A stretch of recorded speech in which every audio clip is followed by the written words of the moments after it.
자, 오늘 하나님이 주시는 말씀을 함께 좀 보도록 할 텐데요. 우리 성경책 다 가져왔나요? 네. 좋습니다. 마태복음부터 먼저 좀 피도록 할게요. 마태복음 3장 17절 말씀을 좀 먼저 보도록 하겠습니다. 마태복음 3장 17절 말씀.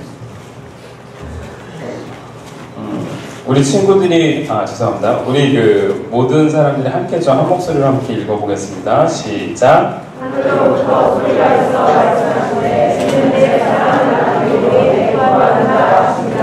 아멘. 그래서 이번에는 우리 창세기 13장 10절부터 18절까지의 말씀을 좀 보도록 합시다.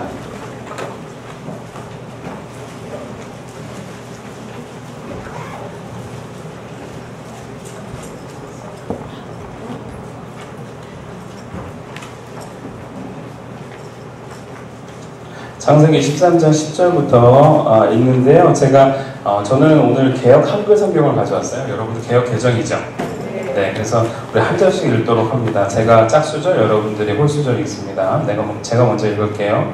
이에 롯이 눈을 들어 요단들을 바라본즉 소알까지 온 땅이 물이 넉넉하니 여호와께서 소돔과 고모라를 멸하시기 전이었는 고로 여호와의 동산 같고 애굽 땅과 같았더라. 그러므로 롯이 요단 동지역을 택하고 고모로 미리 그들에서 떠나니라. 아브라함은 가나안 땅에 거하였고 롯은 평지 성읍들에 머무르며 그 장막을 옮겨 소돔까지 이르렀더라. 롯이 아브라함을 떠난 후에 여호와께서 아브라함에게 이르시되 너는 눈을 들어 너 있는 곳에서 동서남북을 바라보라.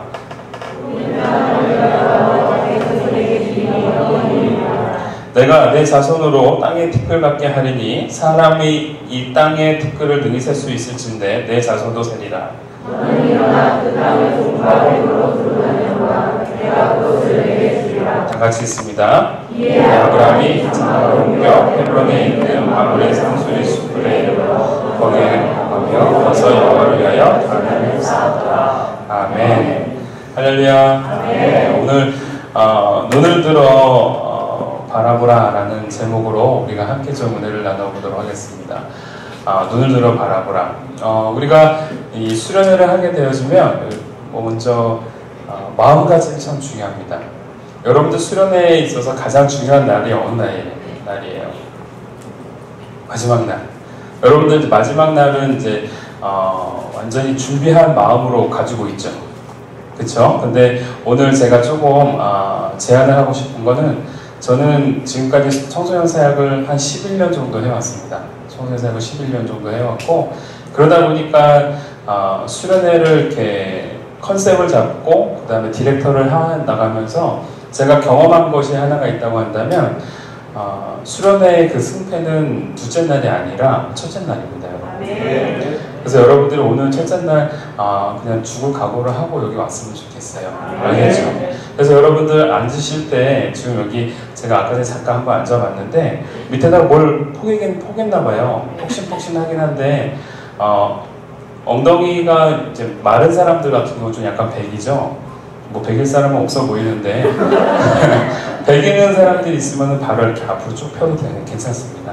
알겠죠? 편안하게 바로 앞으로 쭉 펴도 돼요. 지금 피면 죽을 수도 있고요. 여러분들 이따가 힘들다가 조금 이렇게 펴야겠다 싶으면 그냥 자연스럽게 피시면 돼요. 아시겠죠? 네. 자, 한번 펴보는 연습 한번 해볼까요? 자, 발 한번 펴봅시다. 숨을 쉬지 마시고요. 자, 다시 오므립시다. 다시 한번 펴보고 오므리고. 말 안 듣는 사람 누구예요? 죽을래요? 자, 우리가 여러분들 엉덩이가 좀 백일 것 같으면 이렇게 다리 펴고 이렇게 움직여도 되니까 여러분들 걱정하지 마시고 저한테 주어진 시간이 여러분들 놀라지 마세요. 2시간이에요. 할렐루야. 뭐 여러분들도 뭐 죽겠지만 저도 죽어요. 같이 죽는 그런 마당에 뭐 인정사정 볼 거 없습니다. 우리 하나님의 말씀으로 확 달려가도록 합시다. 알겠죠? 아멘. 자, 첫째 날 죽는 겁니다. 알았죠? 아멘. 아멘이죠? 아멘. 제가 들어가기에 앞서서 여러분들이 결단하는 마음이 얼마나 될런지를 제가 짐작은 잘 못하겠습니다. 왜냐하면 아까 전에 그 찬양을 부르는 걸 보니까 여러분들 마치 둘째 날 같은 느낌인 거예요. 야, 이 사람들이 벌써 이렇게 빼면 내일은 어떻게 하려는가 싶은 생각이 드는 거예요. 뒤에서 계속 막 율동하시더라고요. 앞에 있는 분도 계속 율동하시고. 여러분도 안 힘들었어요? 힘들었구나. 힘들었는데 앞에서 자꾸 막 하니까 따라할 수밖에 없었죠. 지겨워 이제 그만 좀 했으면 좋겠는데 막 그런 마음 들었죠? 아니에요. 우리 여러분들 갈려요? 청년들은 대충 생각해서 아니에요 라고 하지만 우리 중학생들은 솔직합니다. 네. 자, 오늘 말씀을 이렇게 함께 나누면서 제가 좀 제 소개를 잠깐 하자고 한다면 우리 이 생명교회는 강사 소개를 잘 안 해주나 봐요. 저 늘 올 때마다 제가 제 소개를 하니까 되게 뻘쭘해요, 여러분. 내일은 제 소개를 좀 해주세요. 네. 알겠죠? 저는 라이저 코리아라는 선교단체에서 있었고요. 그전에는 이제 각 교회에 그 청소년 사역자로서 있었습니다. 사실 좀 아까 전에 되게 반가웠던 곡이 예수나의 좋은 치료자예요, 여러분. 그거 가사 제가 쓸 뻔했어요, 여러분. 모르셨죠? 쓸 뻔했어요, 여러분. 왜냐하면 그 곡을 쓴 사람이 송재영 간사님이라는 분인데 라이저 사무실이 2층에 있었는데 여러분 너무 웃긴 건물이에요. 2층인데 창문이 없어요. 2층인데 창문이 없고 창문이 있는 곳은 다른 데들이 쓰고 우리는 창문이 없어서 늘 이렇게 쾌쾌하고 형광등을 켜지 않으면 안 될 정도로.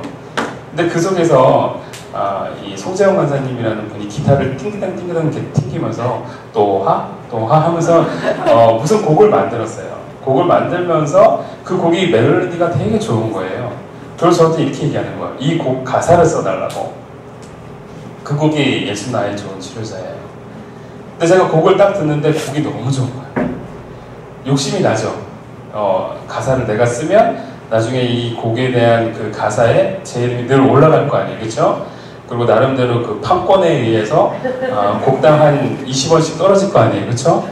근데 제가 무슨 생각을 했냐면 곡이 너무 좋고 멜로디가 너무 좋은데 당신이 이 곡을 받았을 때 하나님으로부터 받은 마음이 있지 않겠느냐.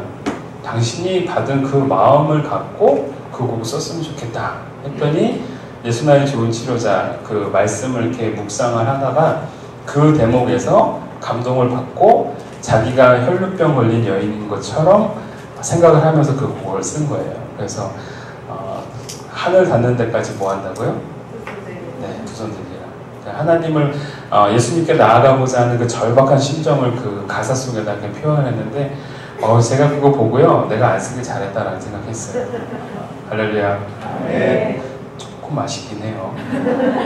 자, 근데 이렇게 청소년 사역을 이렇게 하다 보니까 여러분 뭐가 있냐면 이 수련회에 대한 그 기대감이라는 게 있습니다. 수련회에 대한 기대감은 나의 삶 속에서 나의 삶이라 하면은 매 주마다 똑같은 패턴 속에서, 그쵸? 그리고 좀 더 다르고 싶긴 하지만 별로 달라지지 않는 나의 삶 속에서 다시 한번 나의 삶을 좀 터닝 시켜보고 싶고 또한 조금 더 하나님께 나아가고자 하는 마음으로 수련회를 하죠. 물론 그 이면에 플러스 알파로 친구들과 함께 하룻밤 자기도 하고 뭐 맛있는 거 먹기도 하고 그러한 느낌은 있지만 어찌됐건 수련회라는 게 그러한 느낌이다라는 겁니다. 그렇죠? 네. 아멘이죠. 여러분들이 그러한 마음이라면 그러한 마음을 놓치지 말고 끝까지 고수하고 나갔으면 좋겠습니다. 아멘이죠? 중학교 1학년 어디 있어요? 제가 딱 보니까 중학교 1학년 같아요. 중학교 2학년. 중2들은 제가 사실 청소년 생활하면서 제일 무서워하는 대상들입니다. 중2는 초등학생도 아니고 중학생도 아닌데 어쩔 때는 이렇게 하기도 하고 어쩔 때는 성숙해 보이는 것 같기도 하고 좀 그래요. 근데 여자들은 좀 빨리 성숙한데 남자들은 그렇지 못해요. 중학교 2학년 손 들어보세요. 여자들은 손 내려봐요. 중학교 2학년 남자 2명이에요? 자기가 생각하기에 나는 정상이라고 생각해요? 대답해봐. 정상이에요? 여러분들 중2는요 정말 무서운 존재들이에요. 여러분들 수련회 때 가급적이면 중2들은 안 건드렸으면 좋겠습니다. 알겠죠? 네, 제가 청소년 사역을 하면서 중2들은 정말 감당할 수 없는 존재들이에요. 근데 저들이 깨지면 감당할 수 없을 만큼 또 돌진해 나갑니다. 아멘이죠? 중학교 2학년 작정하고 달려들어요? 알았죠? 자, 영상을 하나 준비를 했는데요. 여러분 만화예요. 슈퍼그램 줄 알아요? 슈퍼그램 줄? 아, 몰라요? 아, 모르는 친구도 있고 아는 친구도 있고. 저는 저거를 한 고등학생이었나 대학생 때 봤는데, 저는 저 만화를 대학생 때 본 것 같아요. 대학생 때 저 만화를 보고 너무 감동스러운 거예요. 그래가지고 저 만화를 처음부터 끝까지 다 봤어요. 너무 즐거워요. 왜 즐겁냐면은 주인공이 지금 여러분들 보이나요? 아직 안 보이나요? 잠깐만 한번 그 앞에 부분만 지금 그 그림 한 번만 띄워주실래요? 저 뒤에 그 얼굴 까만 애 제가 주인공이거든요. 갑자기 누구 생각나세요, 막? 네. 근데 저 친구가 이제 주인공인데, 저 친구가 이제 로봇이랑 합체를 해요. 합체를 하면 로봇가 변신할 때 되게 멋있게 변신을 해요. 그리고 노래도 여러분 끝내줍니다. 아, 여러분들 이따 한번 보실 텐데, 여러분 저거 보시고 나면 좀 궁금한 게 있어요. 여러분 뭐가 궁금한지 한번 잘 보세요. 한번 틀어주실래요?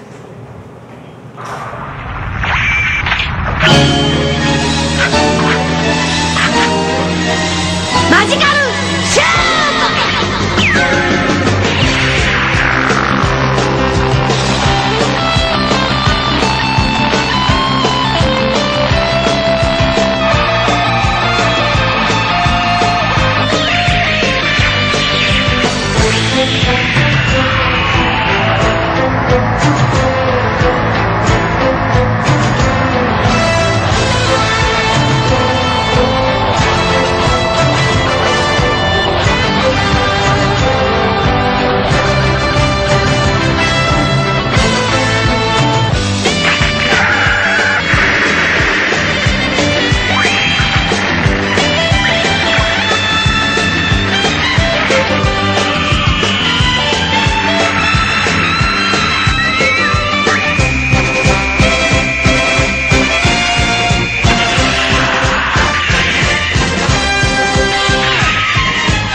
멋있죠, 여러분? 제가 지금까지요, 수련회를 하면서 몇 번 보여주긴 했지만, 이렇게 열광하는 것도 처음 봤습니다. 만화 영화를 보면서 이렇게 감동받는, 은혜를 받는 여러분들의 모습에 제가 다 은혜를 받습니다. 근데 제가 보면서 저게 뭐냐면은, 매 회마다 저게 2분 정도 되거든요? 근데 제 하나만 나오는 게 아니라 삼총사예요. 그러면 걔네들이 변신할 때도 똑같아요. 근데 여러분 이상한 건 뭐냐면은요, 정말 특이하다라는 거예요. 만화 때마다 꼭 나온다라는 거예요. 그래서 이 영상을 보고요, 제가 이게 아쉽긴 하고 안타깝긴 했지만, 이렇게 마음이 시원해져 본 적은 또 이게 또 처음이었던 것 같아요. 그 다음 영상은 3D로 만든 건데 한번 보실래요? 볼까요? 여러분 기대하셔도 좋습니다. 정말 재밌습니다.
저거 보고 되게 우스웠는데 또 한편으로는 마음도 시원하기도 했고요. 또 한편으로는 안타깝기도 했어요. 무슨 의미일까요, 여러분? 여러분, 매 해마다 2분 내지 3분 정도 계속 변신하는 장면이 나오거든요. 그러면 그 전에 무슨 장면이냐면 악당이랑 줄기차게 막 죽을 둥 말 둥 싸워요. 그러고 난 다음에 쟤네가 변신하는 동안은 악당이 잠깐 사라져줘요. 내가 봤을 때 여기서 기다리는 것 같아. 따따따따. 그래서 나올 때까지 기다려주고 합체할 때까지 기다려줬다가 또 다시 싸우는 거예요. 근데 저거는 구교목이라는 분이 이제 만드신 건데 너무 재밌는 거예요. 뭐냐면 변신할 때 악당이 그 아이를 밟아버렸죠. 그럼 변신할 수 있어요? 없어요? 없어요. 그러니까 로봇은 다시 어떻게 해요? 멋진 음악과 함께 막 들어가죠. 여러분들 그때 너무 웃기죠. 근데 여러분 제가 왜 저거를 보여주냐면요, 우리가 그 수련회라는 부분을 이제 감당을 할 때 여러분 분명히 은혜를 받을 거고 여기 안에서 하나님 앞에 분명히 앞장서 나아갈 겁니다. 근데 여러분 중요한 건 여러분들 변신하는 동안에 사단은 여러분들을 기다려주지 않아요. 이해되시죠? 여러분들이 수련회에 임하는 그 순간부터는 뭐 하기 시작해야 되냐면 긴장하기 시작해야 돼요. 싸우지 않으려고 긴장해야 되고 좋은 말 할 수 있도록 긴장해야 되고 짜증나고 불편할수록 더더욱 참으려고 하고 인내하려고 하고 그리고 하나님의 뜻이 무엇인지를 자꾸 보고자 하는 그러한 긴장감이 없는 순간 우리는 저렇게 되는 거예요. 이해되시죠? 따라해봅시다. 사탄은 우리를 기다려주지 않는다. 여러분들이 변신하면 더 무서워지거든요. 여러분들 변신하기 전에 어떻게 해야 돼요? 무찔러줘야 돼요. 그래서 제가 수련회를 들어가면 늘 수련회 들어가는 기도를 이렇게 준비해 오는데요. 아까 전에 인도하시는 분이 기도를 다 해버렸어요. 그래서 제가 아까 전에 뻘쭘했어요. 저걸 내가 해야 되는데. 할렐루야. 네. 뭐 아멘까지 하시는데. 자, 우리 그 인도하는 그 분의 말대로 우리가 더욱더 영적으로 우리가 앞장서 나가야 되고 또 중요한 것은 틈타지 않도록, 사단이 틈타지 않도록 우리가 긴장하고 하나님의 말씀에 좀 집중해 나가는 저와 여러분이 되었으면 좋겠습니다. 아멘. 알겠죠? 알겠죠? 자, 우리 중학생들 고개 들고. 자, 피곤해요? 피곤해요? 졸려워요? 자도 돼요. 괜찮아요. 근데 여러분 눈 떴을 땐 예수님 만났을지도 몰라요. 잘 생각해야 돼요. 잠자다가 눈 떴는데 예수님 만난다고 생각해봐요. 여러분들 뭐한 상태예요? 잠자면 죽는다는 뜻이에요, 여러분. 알겠죠? 청년들도 예외는 아니에요. 네, 제가 웃고는 있지만 좀 잔인한 부분이 있어요. 할렐루야. 네. 자, 오늘 마태복음 3장 17절에 있는 말씀을 먼저 좀 함께 우리가 보도록 하겠습니다. 마태복음 3장 17절 말씀을 보니까 하늘에서 소리가 있어 이르되 이는 내 사랑하는 아들이요 내 기뻐하는 자다라는 하늘의 메시지가 펼쳐집니다. 여러분 이 장면을 보면 어떤 느낌이 들어요? 와, 하나님께서 예수님을 정말 사랑해 주시는구나 라는 생각이 들지 않아요? 예수님께서 그 지금 배경이 어떤 배경이냐면 세례를 받으시고 난 다음의 상황인 거예요. 예수님 세례를 받을 이유가 있어요, 없어요? 사실 없거든요. 예수님은 하나님과 같은 분이고 죄가 없으신 분이고 깨끗하신 분인데 굳이 세례를 받아야 될 이유가 없는 거예요. 근데 세례를 받으시면서 예수님도 한 사람으로서의 어떤 과정을, 신앙인의 과정을 밟아가고 있는 과정이 있는 겁니다. 그런데 그때에 하나님께서 아주 멋진 메시지를 줍니다. 이는 내 사랑하는 아들이요 내 기뻐하는 자다라는 그 메시지. 그 메시지가 예수님의 가슴을 다 울렸겠죠. 감동이 됐겠죠. 그리고 난 다음에 하나님께서 예수님을 어디로 보내주시냐면 여러분들 4장 한번 보실래요? 4장을 보면 4장 1절에 뭐가 나와요? 이는 내 사랑하는 아들이요 기뻐하는 자다라고 하늘의 메시지가 그 예수님의 가슴을 울려 퍼지게 만들어줬는데 그러고 난 다음에 4장에 어디로 데려가요? 광야로. 뭐하러? 시험 받으러. 참 너무 아이러니하죠. 하나님께서는 왜 예수님에게 내 사랑하는 아들이라는 그 간절한 표현을 해주시고 난 다음에 그 예수님을 데리고 광야로 갈 수밖에 없었는가? 여러분 이게 굉장히 중요한 겁니다. 광야를 갈 수밖에 없는 게 중요한 게 아니고요. 광야를 가기 위해서는 무엇이 선행되어야 되느냐? 따라해 봅시다. 이는 내 사랑하는 아들이다. 여러분, 이게 선포가 되어야 광야를 갈 수가 있는 겁니다. 무슨 얘기입니까? 여러분, 이 앞에 있는 저의 이름은 심헌식이에요. 심헌식 목사예요. 저 현자 아닙니다. 헌입니다. 헌. 법헌자에 심을 칩세예요. 그래서 법을 잘 심는다라는 뜻을 가지고 있어요. 잊어버리지 마세요. 네. 제가 태어나는 그 순간에 우리 어머니 아버지께서 같이 기도를 하시고 이름을 정하신 거예요. 근데 뭐 현식, 제가 식자 돌리기 때문에 원식, 뭐 여러 가지가 막 나왔다가 왜요? 웃기는 이름이 생각이 났어요? 빨리 얘기해봐요. 간식.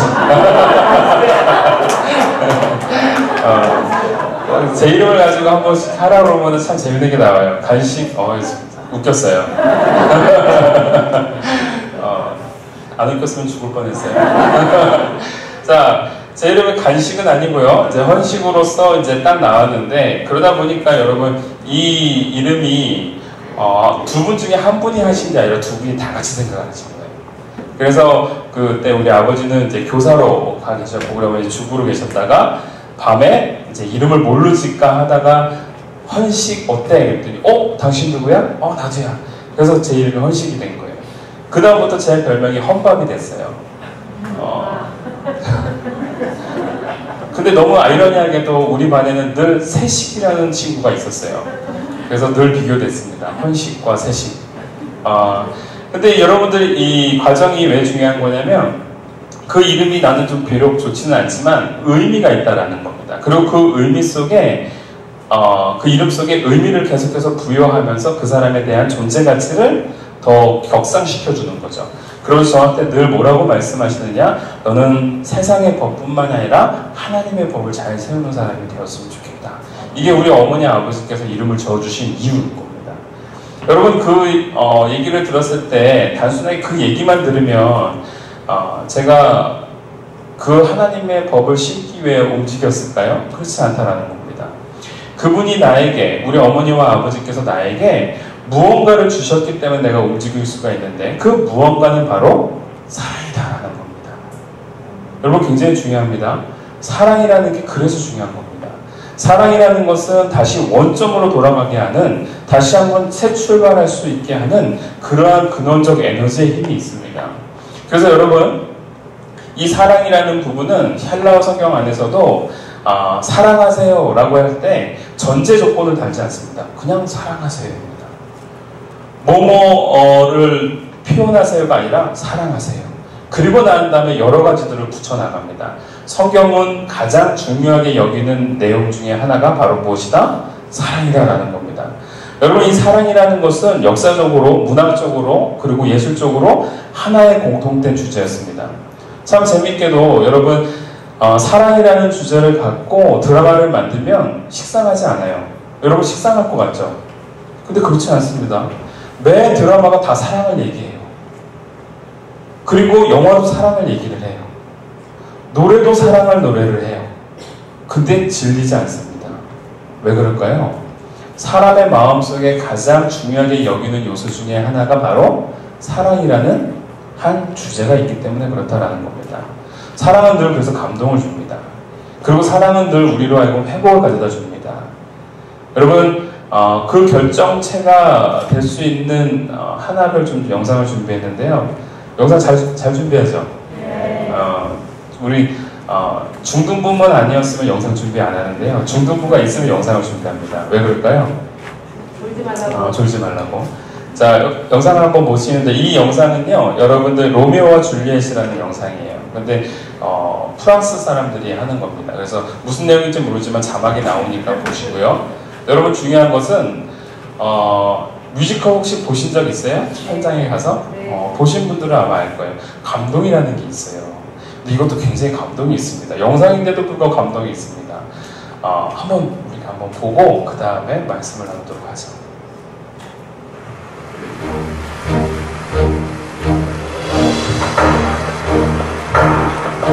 그놈이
로미오와 줄리엣 그 몬테규가와 그 캐플렛가의 아주 그 원수지간인 견원지간의 그러한 사이 속에서 로미오와 줄리엣의 죽음으로 말미암아 두 가문이 화해가 이루어지는 놀라운 역사가 여기서 일어나는 겁니다. 여러분, 사랑이라는 것은 바로 무엇이 있냐면 희생적 사랑 속에는 여러 가지 회복이 일어납니다. 그 회복이 일어나고 감동이 일어나고 그 감동 속에서는 늘 우리로 하여금 다시금 인간의 생각들을 다시 한번 끄집어낼 수 있는 힘들이 작용을 하게 되어져요. 여러분, 성경 말씀이 바로 그런 걸 얘기하고 있습니다. 왜 성경에서 사랑을 얘기할 수밖에 없느냐? 사랑은 바로 회복이고 사랑은 곧 우리에게 감동을 가져다 주기 때문에 그렇다라는 겁니다. 여러분, 오늘 마태복음 3장 7절에 있는 말씀, 하늘로부터 소리가 있어 말씀하시되 이는 내 사랑하는 아들이요 내 기뻐하는 자다 라는 그 선포의 메시지는요, 그 메시지가 없으면 예수님은 광야를 들어갈 수가 없는 거예요.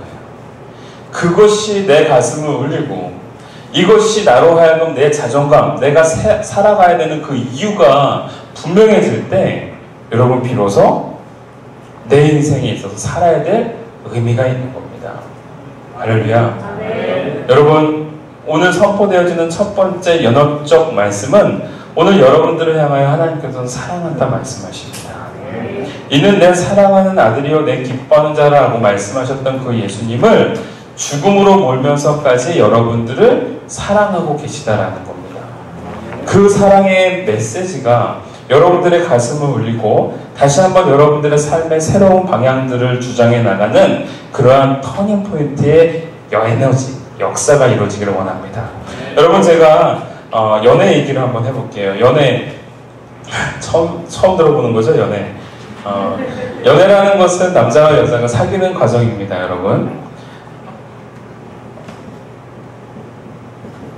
어디게 여자일까요? 네, 이쪽에 여자입니다. 여러분, 제가 신학을 전공했기 때문에 형이상학적으로 여러분들 보셔야 됩니다. 알았죠? 자, 이게 남자, 이게 여러분들 센스가 있어요. 자, 남자와 여자가 사랑을 하게 되어지죠?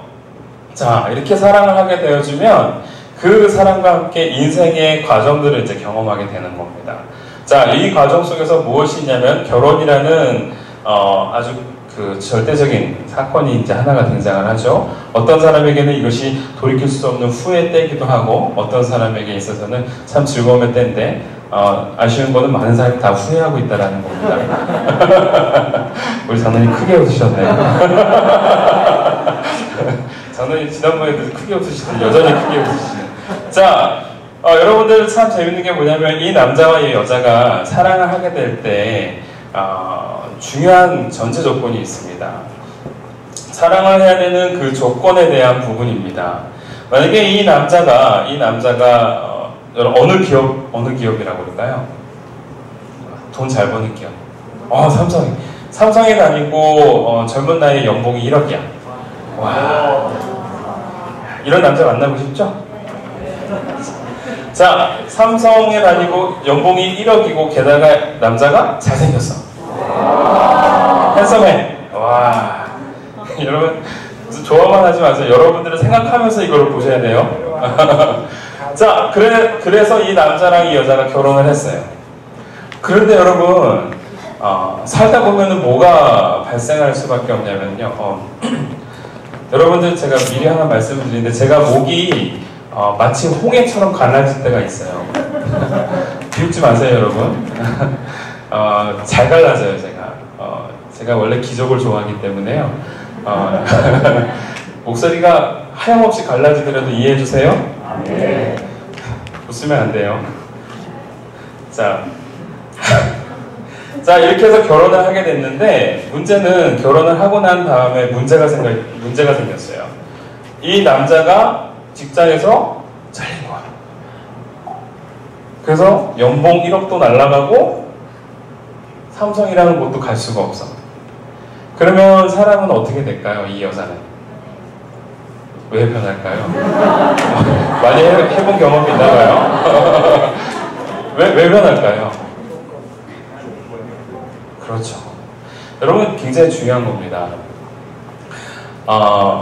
사람은 문제가 생기게 되면 이 문제 속에서 문제를 해결하는 것도 물론 중요하지만, 사람은 지능적이고 감성적인 동물이라 이 문제가 왜 생겼을까라는 그 근원부터 다시 돌아갑니다. 그러면 일로 다시 돌아가는 거겠죠? 이해가 돼요? 일로 돌아갔는데 내가 이 남자와 결혼했던 이유가 이거가 되어지면, 만약에 이때의 문제가 이것이 상실되어지는, 내가 좋아했던 그 조건이 상실되어지는 순간, 이때는 무슨 일이 일어나냐면 이혼이라는 것이 일어납니다. 이해가 되시죠? 근데 원점으로 돌아갔는데 이 여자가 나는 이거를 보고 한 것이 아니라 이 한 사람에 대한 그냥 그 사람이 좋아서, 그 사람을 사랑해서 출발한 것이라고 하면, 이때 생기는 문제를 딱 당면하는 순간 원점으로 돌아가고, 그 원점에서 내가 이 사람을 삼성이라서 돈이 많아서 내가 결혼한 것이 아니라 내가 이 사람을 사랑했지. 그렇지, 난 이 사람의 이런 모습이 좋았어. 평범하고 순수한 모습이 좋았어. 그래, 다시 시작해보자 라는 동기의 이유가 여기서부터 출발이 되어야 합니다. 아시겠죠? 여러분들에게 지금 이성 강의를 하고 있는 겁니다. 자, 원점으로 돌아갔을 때의 조건이 상실되지 않은 상황이라면 어떠한 문제가 발생을 하더라도 출발할 수 있는 이유가 된다라는 거예요. 자, 그렇다면 이 조건에 무조건이라는 것이 들어가게 되어주는 순간 내 삶에 어떠한 문제가 찾아온다 하더라도 우리는 뭐 할 수 있는 거예요? 출발할 수 있는 겁니다. 새 출발할 수 있는 겁니다. 할렐루야. 네. 여러분 이런 경험이 없으셔서 많이 힘들어하는 것 같은데 여러분들 곧 생길 거예요, 여러분. 네. 여러분들 얼굴에 자신을 가지세요. 그리고 지금 시대는 의술이 좋아졌습니다. 할렐루야. 네. 우리 고등학생들은 저 뒤에 와 있는데 제가 고등학교 졸업하면 무조건 수술하라고 했어요. 할렐루야. 기도해 주셔야 돼요, 여러분들. 박수 한번 쳐주세요. 얼마나 용기 있는 학생인지 몰라요? 네. 자, 여러분들이 바로 이 과정 속에서 오늘 하나님을 믿는 이유가 바로 여기 있는 겁니다. 하나님은 우리에게 조건부의 사랑을 요구하지 않습니다. 무조건적인 사랑을 요구하시고 또한 무조건적인 사랑을 주셨습니다. 이게 팩트입니다. 갑자기 개콘이 되죠. 이게 팩트고 이게 진리인 겁니다. 아멘이죠. 여러분, 이 부분이 우리가 성사되어지지 않으면은요, 이 부분이 우리 안에서 존중되어지지 않으면 우리가 신앙생활을 하기가 굉장히 어렵습니다. 그리고 우리가 무언가를 해나가기가 굉장히 어렵습니다. 자, 예를 들어 볼게요. 이 예를 들면 여러분들 잘 이해가 될 겁니다. 1년에 우리나라에서 자살하는 일이 몇 명이나 될까요? 하루에 자살하는 사람 평균적으로 42명입니다. 네, 하루에요. 그래서 1년에 한 10,000여 명 정도가 이제 그 자살해서 죽게 되어지죠. 근데 그 중에서 이제 청소년 비율이 약 한 17% 정도가 된다고 합니다. 근데 여러분 17%면 적은 수준은 아닌 거죠. 약 한 20%를 담당하고 있는 거니까. 근데 여러분 그 청소년들이 죽을 때 물론 여러 가지의 이유가 있겠지만 그 중에 가장 큰 이유 중에 하나가 가정불화이고 그 다음에 두 번째가 성적 비관입니다. 근데 성적 비관을 해서 죽는 사람들을 가만히 보니까 여러분 죄송합니다. 상위 랭크에 있는 사람들이 대부분 다 자살해서 죽어요. 반에서 뭐 30등, 40등 해도 우리는 안 죽어요. 우리는 그래도 밥 잘 먹어요. 그래, 안 그래요? 우리는 간혹 이해가 안 돼요, 그 사람들이. 저도 이해가 안 돼요. 왜 제가 이해가 안 되면 고등학교 때 우리 동네에서 자살한 사건이 있었거든요, 여자애가. 근데 죽었는 애가 어느 학교를 다니냐면 한영외고를 다녔거든요. 당시 한영외고는요, 새벽 5시면 학교 버스가 와요. 그래서 그 버스를 타고 학교를 가는 거예요. 근데 한영외고에서도 얘가 제가 듣기로는 소문에 의하면 거의 그 상위 클래스래요. 그러니까 나름대로 중학교 때 1등, 2등 하던 애들이 함께 모여가지고 그 중에서도 또 성적을 나누는데 그 중에 상위 랭크 그러니까 전교 5위 안에 드는 거예요. 얘가 뭐 한 3등인가 아마 했었나 봐요. 근데 얘가 어느 날 아파트 14층에서 떨어져 죽었어요. 그 우리가 엄청 충격이었어요. 왜 죽었대? 죽은 이유가 전교 10등으로 밀려나서. 그러면 우린 다 죽어야 돼. 걔가 그 이유 때문에 죽어야 되는 거 우리 다 뛰어내려야 돼요. 근데 우리는 어때요? 우린 그래도 밥 잘 먹어요. 그쵸? 우리 그래도 행복해요. 내가 우리 시험을 망치고 30등이 돼도 난 살아야 될 이유가 많아. 근데 그 애는 살아야 될 이유가 없어. 왜 그랬을까? 여러분, 그때는 저는 그 친구가 이해가 안 됐습니다. 뭘까요? 사람이에요. 자, 하나님께서 사람을 만드시고 난 다음에 하나님께서 사람에게 어떠한 것을 주셨냐면은 하나님과 사람 사이에서는 하나님과 교제할 수 있는 교제의 끈을 주셨습니다. 그쵸? 그게 이제 창세기 아담과 하와를 만들었을 때에 나오는 내용인 거예요. 하나님께서 사람을 만드시고 너무너무 기뻐하셨어요. 그리고 그 사람과 교제하는 가운데에서도 하나님께서 그 상황들을 너무너무 즐거워하셨어요. 근데 뭐 때문에 이 관계가 깨질까요? 죄 때문에. 죄가 침투하면서 하나님과 사람의 관계성이 깨져버리게 되는 거예요. 여러분, 죄라는 것이 그래서 무서운 겁니다. 여러분들이 아무리 이렇게 수련회에서 열심히 뛰고 찬양하고 은혜 받고 집에 딱 들어간 순간 엄마가 은혜 받았니? 학원 가야지. 그러면은 은혜가 확 사라지죠. 그래요, 안 그래요? 여러분, 여기 학부모님들은 절대로 그런 얘기 하시면 안 돼요. 뭐 수련회 갔다 왔으면 어떤 은혜 받았니? 어떤 말씀 들었니? 이렇게 해야 돼요. 제가 청소년 사역을 하면서 설문지를 조사를 하죠. 여러분들이 수련회에서 은혜를 받고 어느 때에 가장 그 은혜를 상실하는 때입니까? 엄마를 보는 순간. 약 80%예요, 여러분. 여러분들도 지금 뭐 집에 내려가면은 엄마를 보는 순간 은혜가 확 떨어질 거예요. 여러분들 그때 엄마를 그렇게 보시면 안 되는 거예요. 엄마를 돌처럼 여겨야 돼요. 무시하는 게 아닙니다. 엄마를 돌처럼 여겨야 되는 거예요. 여러분, 황금만 돌로 봐야 되는 건 아닙니다. 엄마를 돌로 봐야 여러분들이 은혜를 잃어버리지 않을 수가 있어요. 할렐루야. 아멘. 여기 아멘 하는 사람 제가 다 봤어요. 자, 죄라는 부분이 결국은 무엇을 깨게 만드냐? 하나님과의 관계성을 깨게 만드는 거예요. 그러는 순간부터 사람에게는 어떠한 것이 찾아오냐면 하나님과 관계를 좋게 하다가 이 마음에 병이 생기고 공허함이 생기게 되어집니다. 죄가 들어오는 순간 하나님과의 관계성이 떨어지고 그 다음에 하나님과의 관계가 단절되어지고 하나님과 늘 친밀하고 이렇게 관계가 대화가 있었던 상황 속에서 대화가 사라져 버리는 거예요. 공허함이 찾아오는 거예요. 그리고 난 다음에 이 빈 공간 안에 여러분들 사람이라는 게 참 신기합니다. 내가 왜 살아야 되는지에 대한 존재의 이유를 이제 집어넣기 시작하는 거예요. 간혹 남자친구랑 헤어져서 자살하는 여자들 생기죠. 그 여자들의 대부분이 뭐냐면 그 자신의 마음의 빈 공간에 뭘 집어넣은 거예요? 남자친구를 넣은 거예요. 그 남자친구가 있어야 내 삶의 의미가 있는 거예요. 근데 그 남자친구가 사라지는 순간 내 삶의 의미가 사라지는 거예요. 여러분, 아까 전에 얘기한 그 자살한 친구로 돌아갑시다. 전교 3등을 하던 친구가 전교 10등이 됐다고 떨어져 죽었어요. 그 친구가 살아야 되는 이유 중에 하나가 뭐냐면 이 가슴 속에 무엇을 넣기 때문에 나는 전교 3등이야. 이게 이 사람의 살아야 될 이유인 거예요. 그런데 이 전교 3등에서 전교 10등이 돼버렸어요. 내가 살아야 될 이유가 이거였는데 이게 사라져버린 거야. 깨져버린 거예요. 내 마음이. 10등이 되는 순간 나는 더 이상 살아야 될 이유가 없어져 버린 거예요.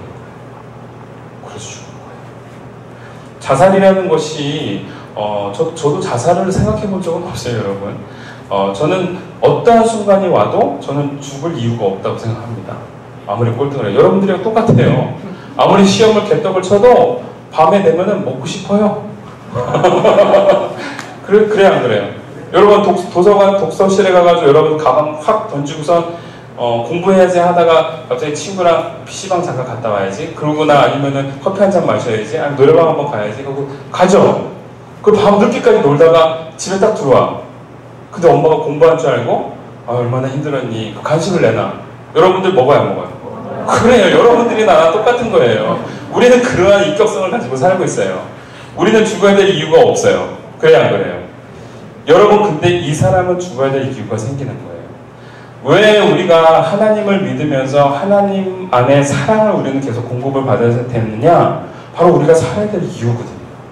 그것이 있어야 내가 사랑한다라는, 내가 사랑받는 사람이라는 그 확증이 있어야 그 다음에 내가 무언가를 할 수가 있거든요. 그래서 성경은 늘 얘기해 주는 거예요.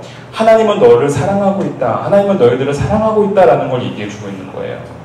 그럼 목사님, 율법은 뭔가요? 여러분, 율법이 바로 그런 거예요.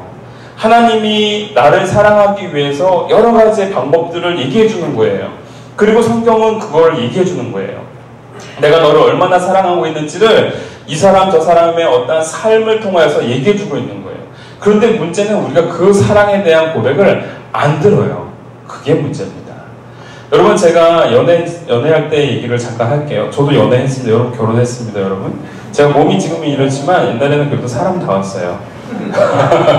여러분은 이 부분을 얘기할 때는 좀 믿음이라는 게 필요해요.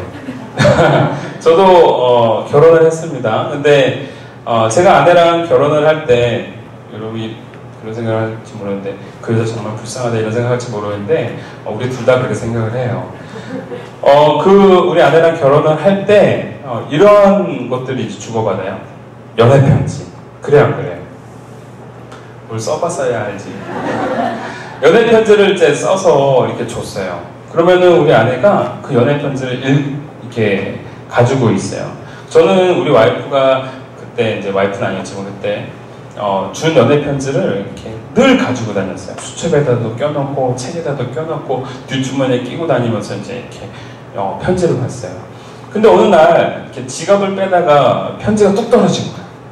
근데 그 편지를 우리 아내가 딱 준 거. 이거 내가 준 편지 아니야? 근데 편지가 어때? 너덜너덜 꼬깃꼬깃한 거야. 와, 화를 내는 거야 나한테. 어떻게 당신 저기 오빠는 내가 준 편지를 이런 식으로 관리할 수 있느냐 막 따지는 거예요. 제가 기가 막혔어요. 그래서 제가 그랬어요. 당신은 그러면 내 편지 어디다 놔두는데? 자기가 책꽂이에 자기가 딱 꽂아가지고 꽂아놓고 잘 가지고 있다는 거예요. 제가 얼마 전 이삿짐을 정리하면서 제가 발견했어요. 진짜더라고요. 제 편지가 책꽂이에 그대로 꽂혀가지고 그대로 있는 거예요. 제가 보면서도 낯간지럽긴 했지만 우리 아내가 참 원망스러웠어요. 야, 어떻게 내가 준 편지를 딱 한 번 읽어보고 책꽂이에다가 10몇 년 동안 이렇게 꽂아놓을 수가 있는가. 제가 그 편지를 가지고 다니면서 읽었던 건 뭘까요?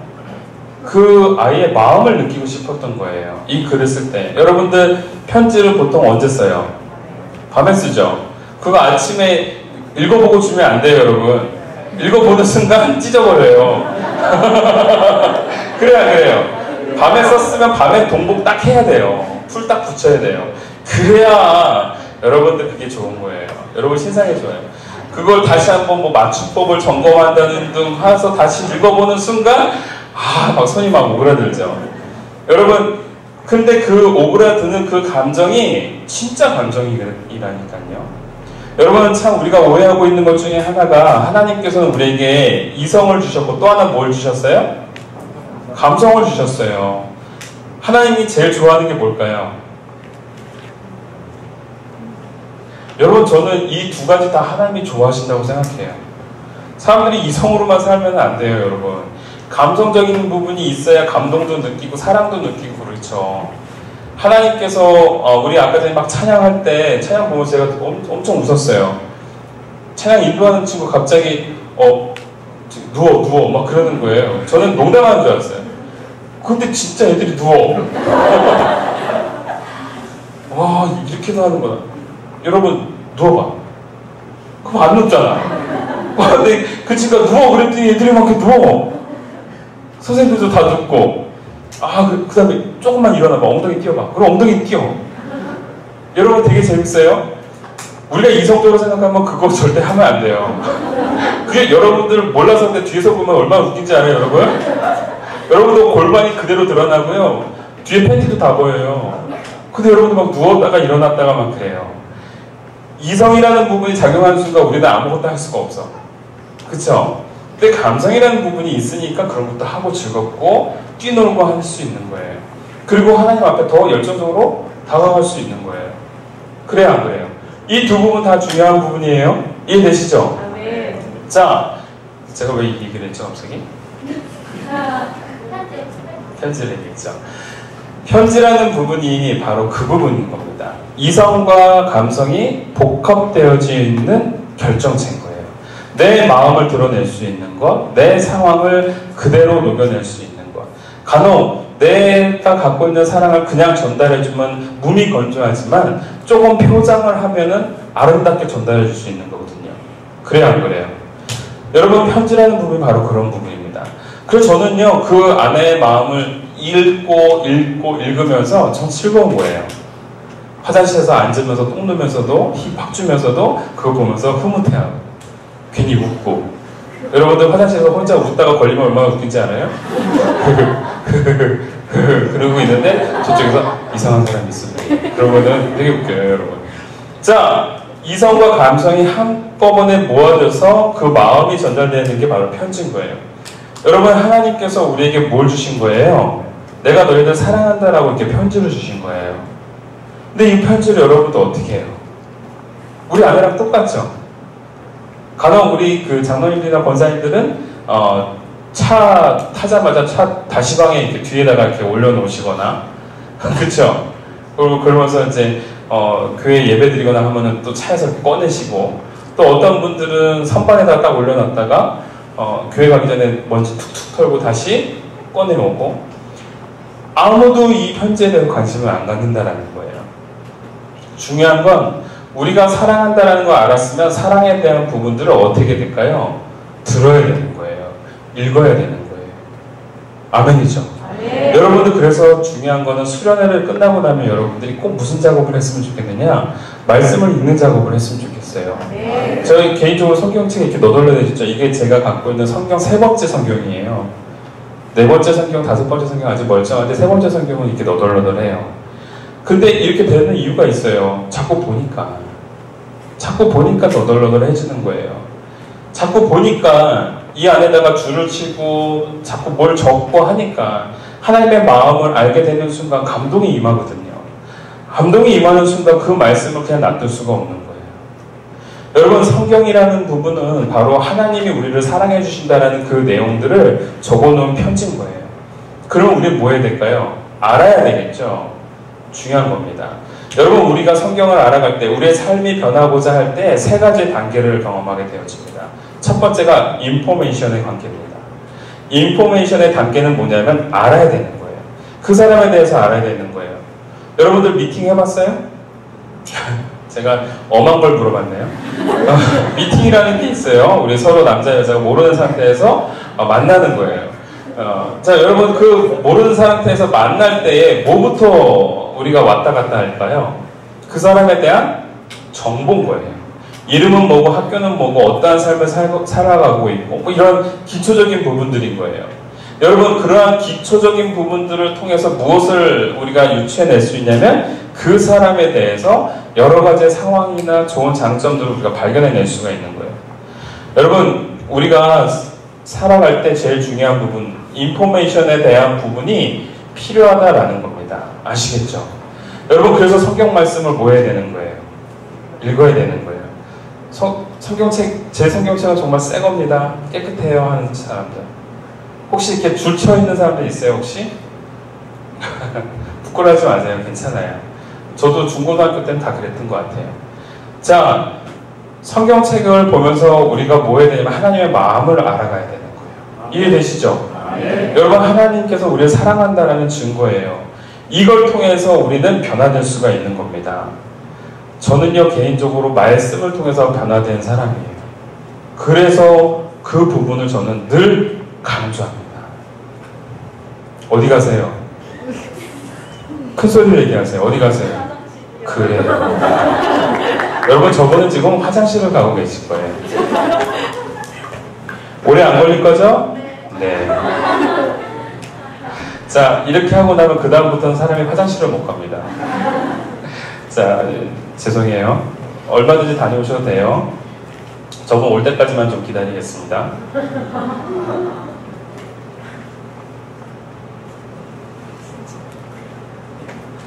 설마 큰 건 아니겠죠? 자, 인포메이션에 대한 부분, 바로 그 부분입니다. 제가 오늘 한 가지 이제 제 간증을 하나 하려고 하는데요. 여러분, 제가 저도 신학생의 과정을 가졌겠죠. 제가 학부를 어디를 나왔냐면 성결대학교를 나왔습니다. 성결대학교. 성결대학교가 갖고 있는 장점은, 여러분 여기 장로교죠? 네. 근데 우리는 그 성결교로는 좀 약간 좀 다른 게, 장로교에서는 칼빈주의적이, 아무튼 장로교에서는 약간 좀 딱딱한 부분이 있어요. 근데 성결교나 감리교는 약간 자유스러움이 있습니다. 근데 물론 성결교도 보수적인 성향이 있기는 하지만 그 안에서 우리가 그 무언가를 논할 때, 특히 구원이라는 부분을 논할 때 장로교는 전적인 하나님의 은혜 가운데 구원을 받는다라는 거고요. 성결교나 이 감리교에서는 물론 하나님의 전적인 은혜가 있어야 되겠지만 또 한편으로는 우리의 반응도 필요하다라는 것을 주장하는 게 이제 성결교나 감리교의 특징인 거예요. 그러다 보니까 두 가지의 어떤 교파가 갖고 있는 장점이 있습니다. 장로교는 약간 여러분들 보면 약간 수동적이에요. 근데 순복음이나 성결교나 감리교는 굉장히 열성적입니다. 왜요? 내가 반응해야 되거든요. 내가 반응해야 하나님께서 은혜를 주시고, 내가 반응해야 뭐 하나님께서 역사를 주시거든요. 근데 장로교는 의외로 그와는 다른 거예요. 내가 반응하지 않는다 하더라도 하나님께서 이미 나에게 구원의 약속을 주셨다면 나는 그것을 이행해 나갈 수 있는 과정이 있다라고 생각을 하고 있는 거예요. 시원하세요? 할렐루야. 자, 여러분, 우리가 분명하게 알아야 되는 것이 그 두 가지 과정이 있지만 저는 이 두 가지가 다 필요하다고 봐요. 제가 성결대학교를 나오고 난 다음에 가장 고민하는 게 뭐냐면 수련회를 갔다 오고 나면 나 구원받은 사람이다라는 확신이 들어요. 은혜를 많이 받으니까, 왕창 받으니까. 그리고 난 다음에 끝나고 우리 엄마 만나고 그 다음에 좀 우리 아버지 만나고 몇 번 지나고 나면 그 은혜는 다 사라져버려요. 우리 목사님 크게 웃으셨네요. 근데 여러분, 그 날이 그렇게 오래지 않아요. 그 다음부터는 뭐에 대한 갈망이 되냐 하면요, 내가 과연 구원받은 사람인가라는 부분에 물음표가 되기 시작하는 거예요.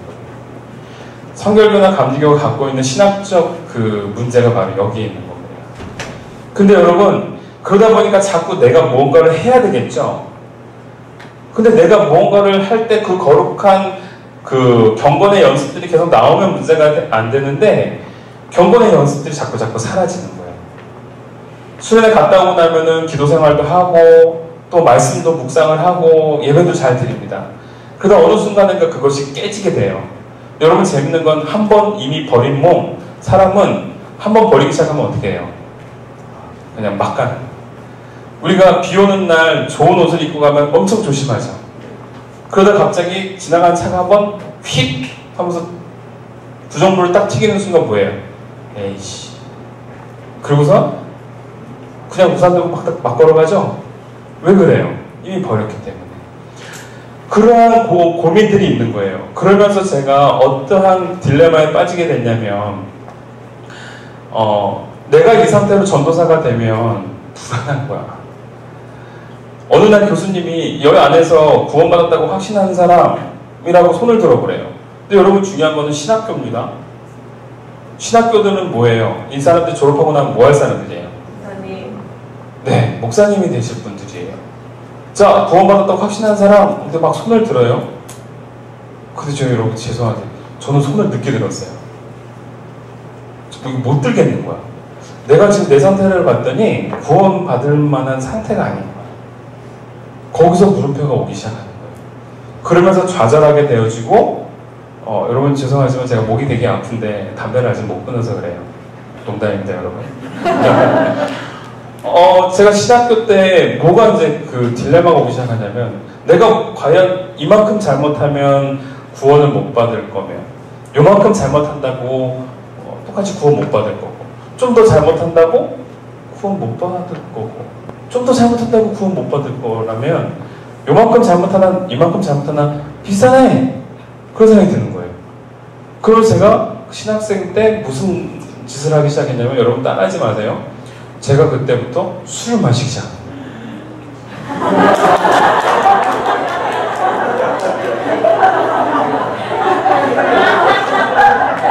좀 오버한 거 아시죠? 맨날 일상인 사람들이 꼭 오버를 하더라, 이때만. 제가 그때 술을 한 잔 마셔봤어요. 별 이상이 없어요, 여러분. 그 다음날도 하나님 나한테 별을 주실 줄 알았는데 벌을 안 주세요. 와, 이거 재밌네. 그러면 저한테 왜 이렇게 좋아해요? 끊어요, 이제. 자, 근데 여러분, 그러니까 사람이 조금 잘못해도 문제가 안 되니까 더 잘못을 해도 문제가 안 돼요. 근데 가만히 보니까 또 어떤 사람이 뭐 하고 있어요? 담배. 경험이 있어요? 술 다음에는 이제 담배가 나오기 시작. 그 담배를 한번 펴봤어요. 이거 이렇게 맛이 없어. 근데 이걸 사람들이 즐겨해. 근데 어느 순간인가 나도 즐겨. 왠지 모르게 내 안에 있는 모든 근심과 이런 것들이 다 한숨에 날아가는 것 같아. 은혜 받은 상태야. 담배 한 모금 먹고 내뿜었는데 은혜 받은 상태랑 똑같아. 몽롱해. 술 마셨을 때는 더 똑같아. 성령에 취한 거랑 똑같아. 횡성수설하고 방언이 나오기 시작하고 맨정신에 살지를 않아. 갑자기 용감해져. 담대해져. 소리도 질러.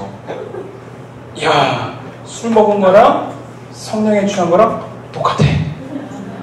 여러분, 근데요, 그런 과정을 경험하면서 내 안에 어떤 물음이 드냐면, 과연 이러한 나를 하나님이 사랑해 주실까? 라는 물음. 과연 이러한 과정을 내가 경험하고 난 다음에 내가 우리 아이들한테 예수 믿고 구원받아 라는 말을 할 수 있을까라는 어떤, 너무 웃지 마세요, 여러분. 여러분, 그쪽만 알고 있어요. 비밀로 붙여요. 알았죠? 자, 그 과정 속에서 여러분들 그러한 문제가 생기니까 제가 어떤 마음이 들기 시작하냐면, 나 아무것도 할 수 없을 것 같아. 이런 마음이 드는 거예요. 근데 저는 뭐 하는 과정이에요? 신학교를 졸업해야 되는 과정인 거예요. 근데 여러분, 술 먹고 담배 피는 상황 속에서 이제 졸업을 하고 나면 중목회자의 과정을 걷거든요. 너무 불안한 거야. 나의 이러한 삶이 부끄러운 거야. 그래서 우리 아내랑 그때는 결혼하기 전이었으니까 우리 유학하자. 그리고선 우리 아내랑 그냥 가면 안 되니까 우리 결혼해서 가자 해가지고 결혼해서 같이 이제 유학을 갔어요. 이렇게 갔어요. 그러면서 그 가운데서도 내가 이제 내가 과연 목회자로서 갈 수 있을까라는 마음을 이제 갖는 거예요. 결혼하고 나니까 이제는 책임져야 될 여자가 생겼죠. 신학 공부도 해야 되겠죠. 졸업은 해야 되겠죠. 그러다 보니까 돈이라는 것이, 학비라는 것이 이제 감당이 안 되기 시작하는 거예요. 그러다 갑자기 뭘 하게 됐냐면 우리 아내가 임신을 하게 된 거예요. 근데 여러분 지금 그 표정이 딱 맞아요. 왜 하필 지금 임신이야? 이런 표정인 거예요. 근데 제가 그때 어떠한 것이었냐면 우리 아내가 여보 나 조심스럽게 임신했어 그러는 거예요. 근데 여러분 지금 여러분들 표정이랑 딱 똑같아요. 왜 하필 지금 이런 표정을 제가 지었어요. 여러분 그 상태에 우리 와이프의 마음은 어땠을까요? 여러분이 제 부인이라 상상하고 싶진 않겠지만 상상해봅시다. 여러분이 제 부인이에요. 여러분이랑 저랑 관계 속에서 아이를 가졌어요. 여러분이 너무 기쁜 마음으로 설레는 마음으로 나 임신했어. 근데 내가 갑자기 왜 지금? 여러분 기분이 좋아요 안 좋아요? 안 좋죠. 남자들은 지금 제가 뭔 소리 하는 거야? 이런 느낌이 들죠. 여러분들은 제 입장이 돼야 되는 거예요. 제가 그렇게 얘기했는데 순간 아차 싶은 거예요. 그래서 제가 바로 미안해. 내가 마음이 그러다 보니까 내 상황이 그렇다 보니까 나도 모르게 이렇게 기억이 나왔네. 근데 이미 여자는 마음이 닫힌 상태예요. 내가 뱃속에 있는 아이가 축복받지 못하는, 하물며 그 아버지로부터도 축복받지 못하는 아이를 내가 데리고 있구나라는 그 좌절감이 우리 아내한테는 극심한 스트레스로 다가왔어요. 그리고 그 다음날 놀라운 일이 일어났어요. 우리 아내가 새벽에 비명을 지르고 화장실을 가는 거예요. 근데 캐나다는 이렇게 제가 캐나다에 가 있었거든요. 캐나다는 복도가 카페트로 돼 있어요. 근데 카페트에 침대부터 화장실까지 피가 뚝뚝뚝뚝 떨어져요. 그리고 난 다음에 소리를 질러요. 아프다고 소리를 지르고 놀래서 소리를 지르는데 안에 있는 모든 그게 다 쏟아져 버린 거예요. 저 너무 충격이었어요. 너무너무 큰 충격이었어요. 내가 앞으로 영혼을 감당해야 할 사람인데, 그쵸? 한 영혼이 천하보다 중요하다라는 걸 선포해야 될 사람인데 정작 내 자식 하나 감당하지 못하는 저를 발견하면서 지금까지의 범죄, 담배, 술 이런 거는 아무것도 아닌 거예요. 그 다음부터 나의 정체성이 사라져버린 거예요. 나는 이제 앞으로 목회자가 돼서는 안 되는 사람이 되는 거예요. 어떻게 내가 내 자식도 감당하지 못하면서 당신 보고 구원받으라고 얘기할 수 있고 남들한테 전도하라고 말할 수가 있겠어요? 없죠. 그거 그렇게 하면 너무 뻔뻔하잖아요. 그쵸? 제가 엄청 울었어요. 보면서 울었어요. 피가 뚝뚝뚝 떨어져 있고 덩어리들이 막 떨어져 있는 걸 보고 우리 아내는 놀라가지고 눈물이 나고 어찌할 바를 몰라서 부들부들 떨고 아파하고 있어요. 그 피가 범벅이 된 그 아내를 씻기고 옷을 주섬주섬 입히고 응급실을 갔어요. 우리나라 응급실은 들어가면 바로인데 얘네들은 기다려요. 1시간을 기다려요. 여러분 굉장히 마음이 무겁고 힘들고 아픈 상황이었어요. 그리고 난 다음에 제가 그 결단을 했어요. 나는 더 이상 목회를 하면 안 되겠구나. 그리고선 신학의 길을 접을 마음을 가졌어요. 그러면서 여러분 중요한 건데 이제는 아내한테도 사랑을 못 받는 남편이 돼버린 거예요. 그래요 안 그래요? 여러분이라면은 나를 사랑해 줄 수 있어요? 여러분 사랑해 줄 수 있구나. 고마워요 여러분. 사랑해 줄 수가 없는 거예요. 우리 아내가 나를. 우리 아내한테는 엄청난 상처인 거죠. 저한테도 이제 좌절의 이제 느낌인 거죠. 근데 여러분 이 공허한 마음을 달랠 수가 없는 거예요. 그래서 예전에 하던 술을 다시 먹었어요. 담배를 폈어요. 내 마음이 채워지지가 않아요. 아무리 해도 즐겁지 않아요. 예전에는 알딸한 느낌이 좋았는데 이제는 알딸딸하니까 눈물만 나와요. 이제는 아무것도 할 수가 없는 무기력한 상황이 됐어요. 그러니까 그때 이런 마음이 들더라고요. 다시 하나님께 돌아가자. 다시 내가 나를 사랑해 줄 수 있는 사람, 다시 원점으로 돌아갔을 때 나의 지금의 모습을 보고서도 사랑해 줄 수 있는 사람, 사랑해 줄 수 있는 분, 그러한 존재에게 내가 다시 귀의하자. 다시 돌아가자라는 뜻이에요. 다시 돌아가자 하고 돌아왔어요. 눈물 흘리면서 기도하기 시작했어요. 하나님 회복해 주세요. 저의 이런 공허한 마음 회복해 주세요. 상처 입은 우리 아내의 마음 치유해 주세요. 작정하고 기도하고 새벽마다 울부짖고 기도하고 문제 해결되지 않은 것 같아요. 그러던 어느 날 제가 무슨 작업을 하기 시작했냐면 이 성경이 바로 그 성경입니다. 그래서 일부러 이 성경을 가져온 거예요. 말씀을 보자 라고 마음을 먹었어요. 말씀을 보자. 말씀을 통해서 하나님이 나에게 무슨 얘기를 하시는지를 한번 들어보자. 기도하면서 하나님 나에게 말씀을 주세요라고 환청을 듣고자 하는 것이 아니라 실제적인 그분의 편지를 읽으면서 내가 그분의 마음을 알아보자 하면서 읽기 시작을 한 거예요. 줄을 치고 읽기 시작하고 그 가운데서 깨닫는 부분이 있으면 깨닫는 부분들을 적으면서 나아가는 거예요. 그러다가 여러분 이제 한번 펴봅시다. 열왕기상을 한번 펴볼까요? 열왕기상은 구약에 있어요. 열왕기상 우리가 15장 말씀을 함께 보도록 합시다.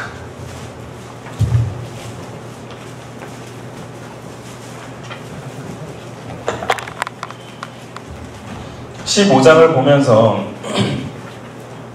15장 5절 말씀을 한번 읽어보도록 할게요.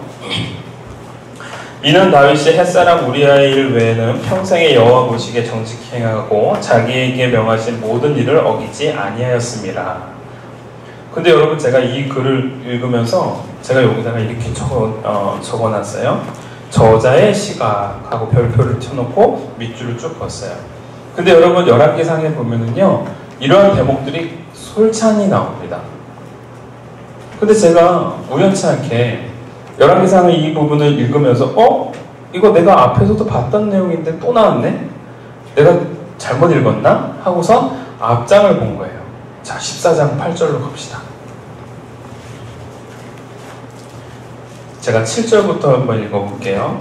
가서 여로보암에게 고하라. 이스라엘 하나님 여호와의 말씀이 내가 너를 백성 중에서 들어 내 백성 이스라엘의 주권자가 되게 하고 나라를 다윗의 집에서 찢어내어 내게 주었거늘 너는 내 종 다윗이 나의 명령을 지켜 전심으로 나를 쫓으며 나 보기에 정직한 일만 행하였음과 같지 아니하고.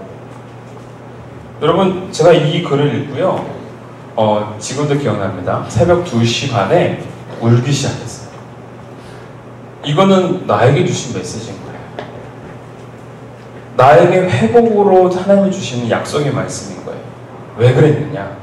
여러분, 15장의 말씀을 읽어봤더니 다윗을 평가할 때 누가 평가해요? 이 성경을 쓰고 있는 저자가 평가해요. 15장 다시 한번 봐봐요. 15장 5절에 이는 다윗이 햇사람 우리아의 일 외에는 평생에 여호와 보시기에 정직히 행하고 자기에게 명하신 모든 일을 어기지 아니하였습니다 라고 되어 있죠. 저자가 다윗이라는 인물을 평가할 때 쓰는 대목인 거예요. 여러분, 인간의 시각에서 다윗을 볼 때는 다윗은 늘 어떠한 것이 드러나고 기억이 나냐면 그가 우리아의 일, 무슨 일일까요? 밧세바와 간음하고 밧세바를 취하고 싶어서 우리아를 죽이는, 전쟁터에서 마치 전쟁하다 죽은 것처럼 그림을 그려나갔던.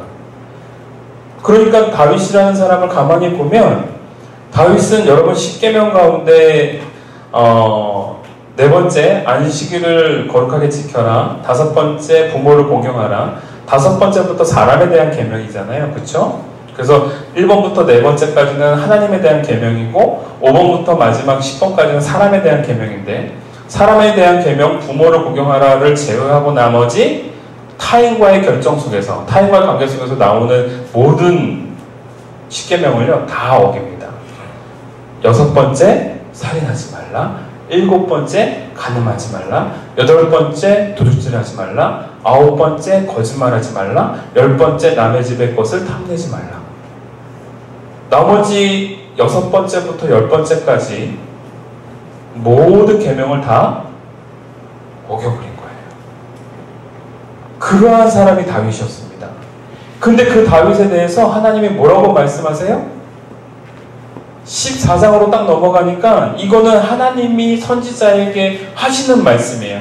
내가 다윗을 어떻게 생각하는지를 말씀하시는 거예요. 나라를 다윗의 집에서 내게 주었거든, 찢어내어 내게 주었거든. 너는 내 종 다윗이 나의 명령을 지켜 전심으로 나를 쫓으며 나 보기에 정직한 일만 행하였음과 같지 아니하고. 하나님이 다윗을 평가할 때 뭘 기억하지 않으세요? 밧세바의 일을 기억하지 않으세요? 우리아의 일을 언급하지 않으세요? 그가 잘못했던, 거짓말했던 것을 기억하지 않으세요? 오히려 그가 내 계명에 정직했고 전심으로 다했고 충성을 다했다라는 부분만 말씀하시는 거예요. 여러분, 저는 이 말씀을 읽고요 엄청 울기 시작했습니다. 이 말씀은 제게 회복을 가져다 주는 말씀이었거든요.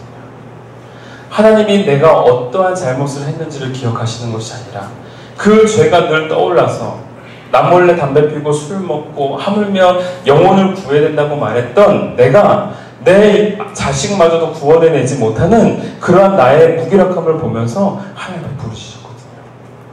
하나님이 들으신 겁니다. 하나님이 나에게 말씀해 주신 거예요. 다윗만 그러느냐?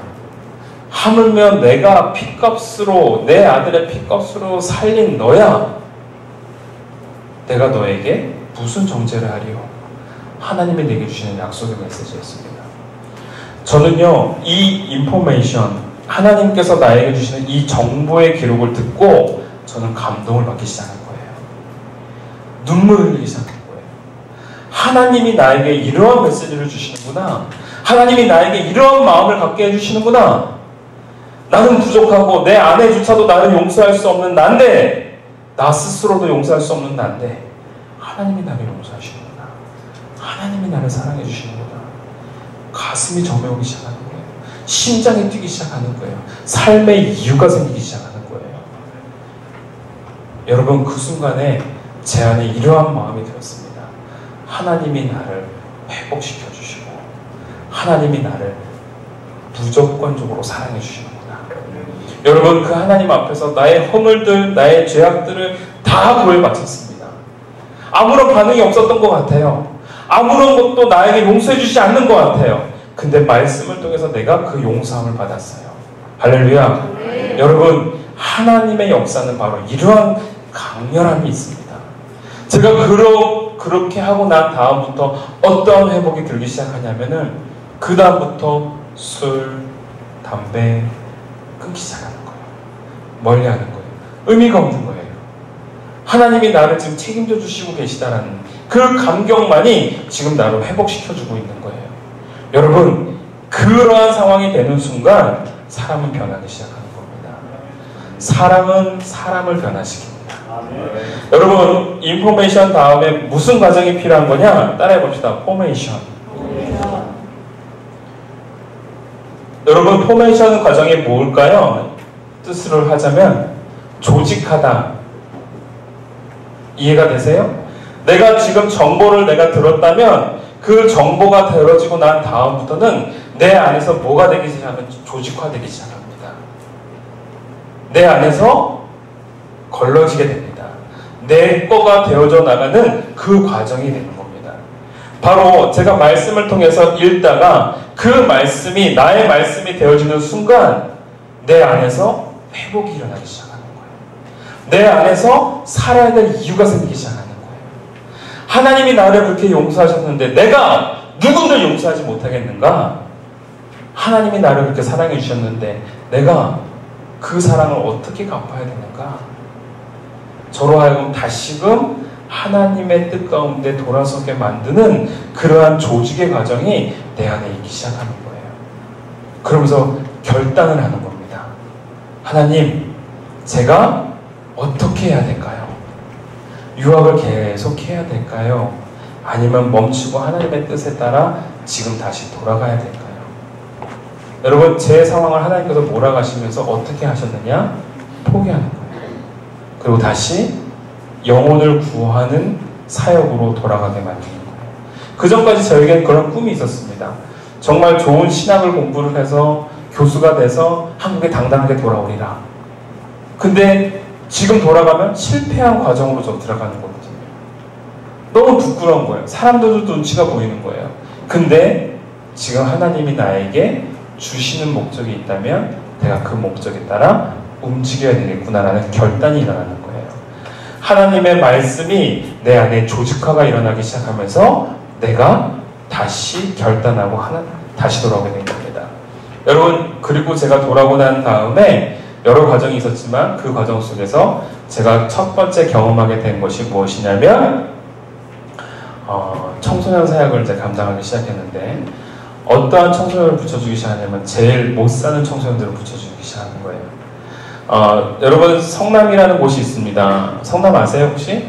성남에는 구가 세 가지가 있는데요. 분당구, 중원구, 수정구 이렇게 세 가지가 있습니다.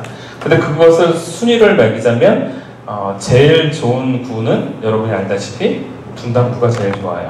그 다음에는 수정구가 좋아요. 그 다음에는 이제 중원구가 좋은데요. 여러분, 사실 중원구나 수정구나 비슷한데 한 가지 조금 안 좋다고 보는 부분이 뭐냐면 여러분, 태평동이라는 동이 있습니다. 지금은 좋아졌는데 태평동이라는 동이 어떻게 생겼느냐, 옛날에 유신 정권 때, 박정희 정권 때 청계천에 살던 많은 그 피난민들이 있었어요. 근데 서울을 깨끗하게 하고 청계천 보수를 하고 하려다 보니까 이 수많은 사람들이 그 청계천 주변에 사니까 어떻게 돼요? 이 사람들 살 곳을 마련해 줘야 되는 거예요.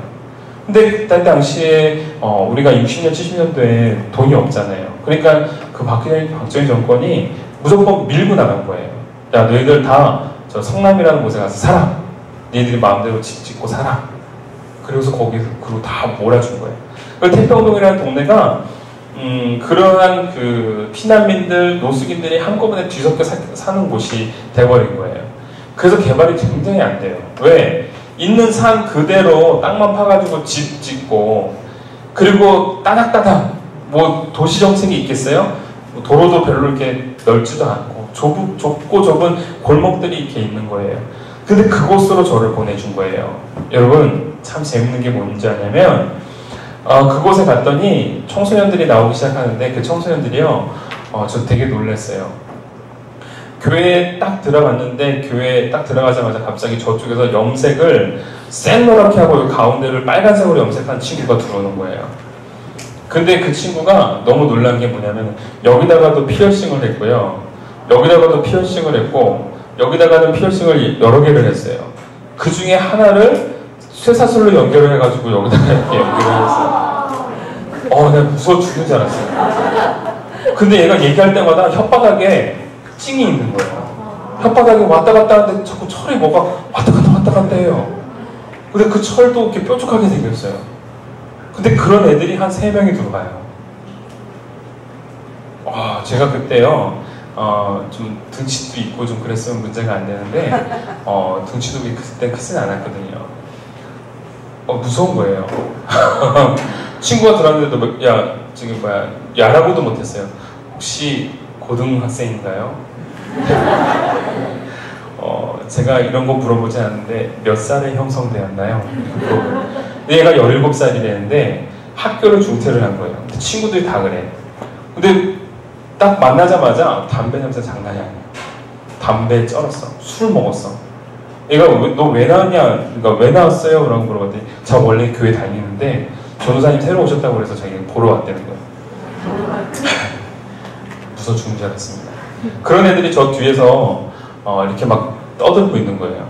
근데 제가 설교하다가 한 번도 그네들 보고 야 조용히 해! 라고 말해본 적이 한 번도 없어요.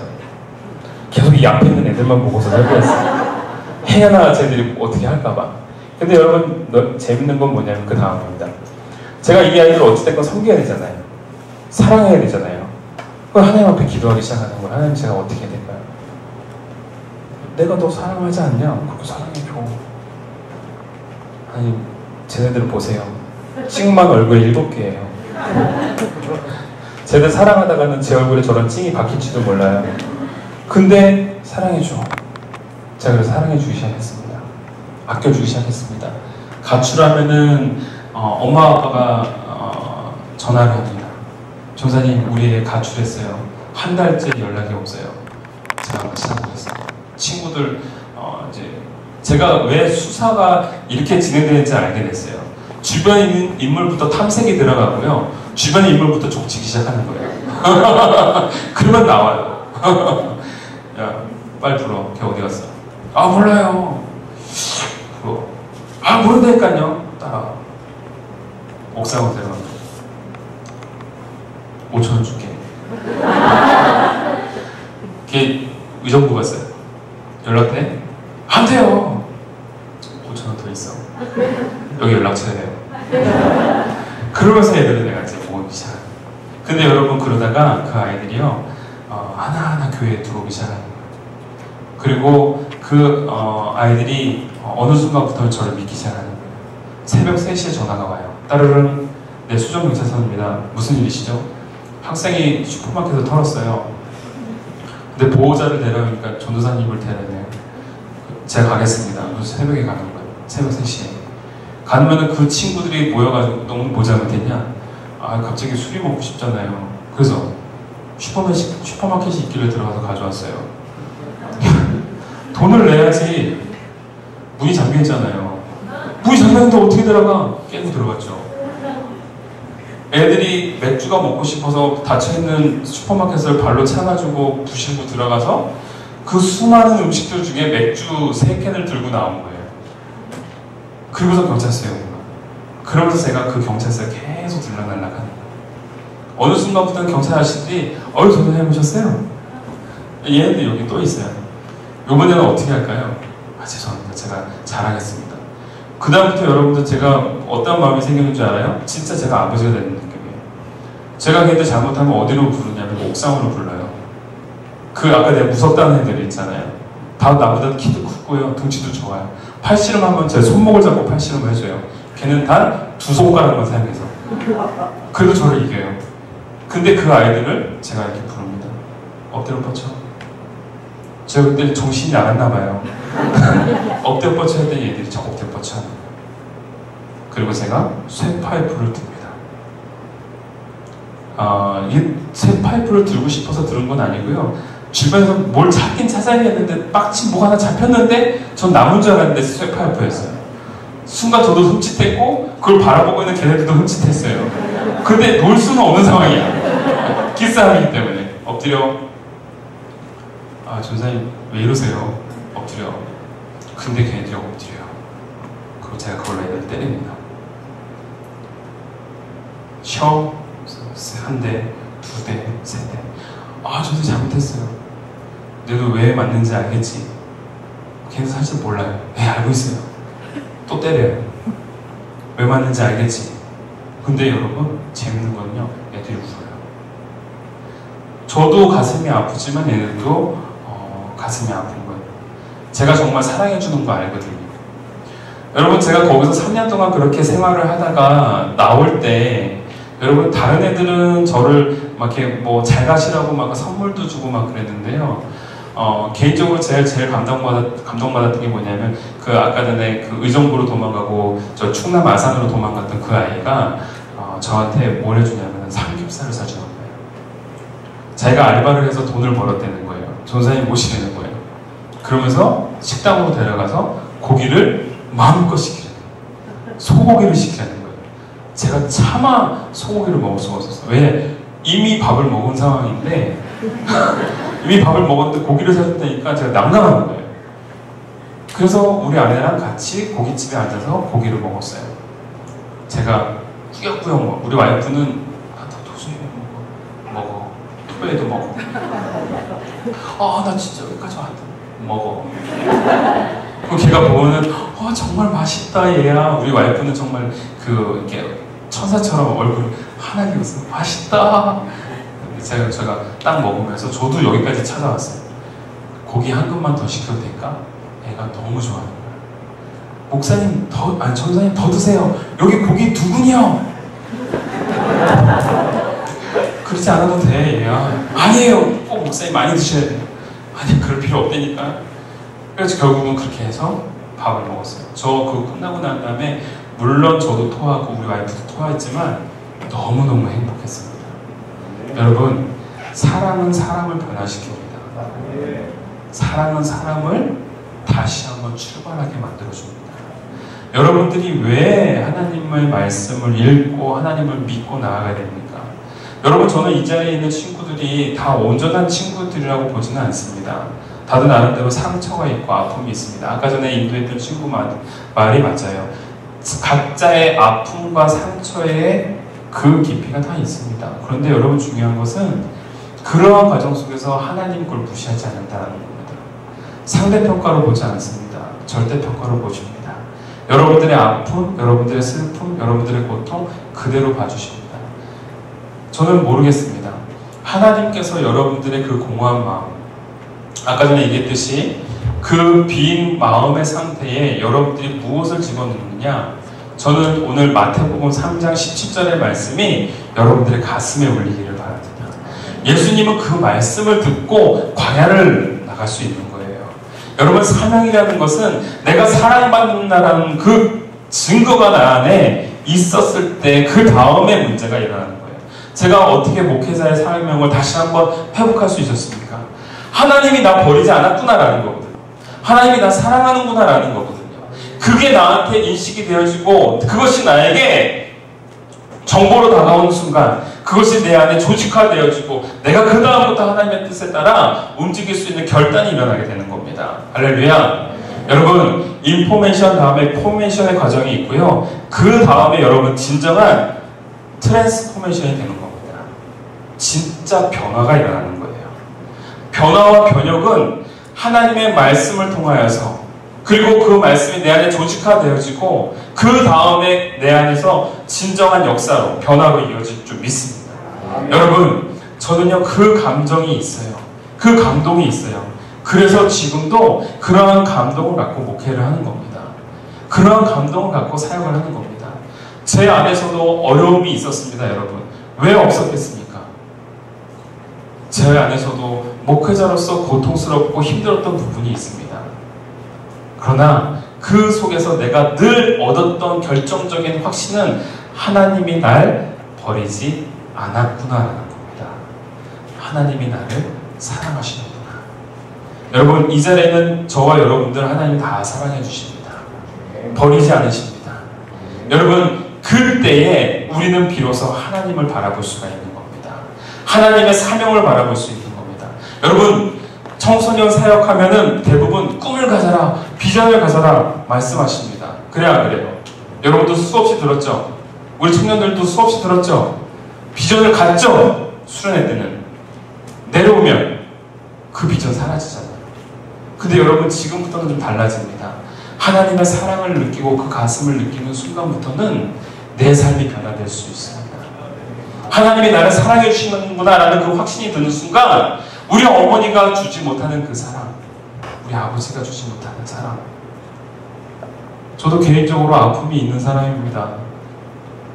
우리 아버지께서 선생님이셨지만 좀 약간 폭력적이셨어요. 우리 아버지가.